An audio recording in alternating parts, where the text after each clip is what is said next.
أسباب الانتكاسة بعد الهداية، وهذا المقطع اللي لازم كل يشوفه وينشره ويسمع أيضا، أن الله عز وجل لا يسقط أحدا إلا وقد سقط من قبل نفسه.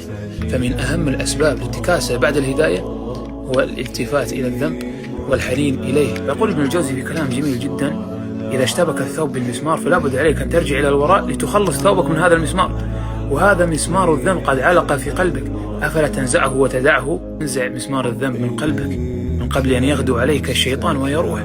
أقلع من هذا الذنب ولا ترجع إليه أبدا، واستغفر وتوب إلى الله عز وجل. يقول ابن تيمية رحمه الله في جملة جميلة ومعبرة: إنما يعود العبد إلى الذنب لبقايا في نفسه، فمن خرج من قلبه الشهوة والشبهة لم يعود إلى الذنب. الله عز وجل لا يسقط أحد أبدا إلا وقد سقط من قبل نفسه. فراجع صلواتك الخمس، لابد أنك تكاسلت عنها، لابد أنك تركتها. لو أقمت الصلاة حق إقامتها لنهتك عن الفحشاء والمنكر.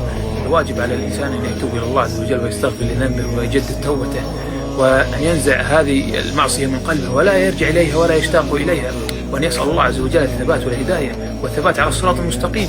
ويقول ابن القيم في كلام جميل أن الطاعة توجب القرب من الرب سبحانه وتعالى، كلما اشتد القرب قوي الأنس، والمعصية توجب البعد، وكلما زاد البعد قويت الوحشة.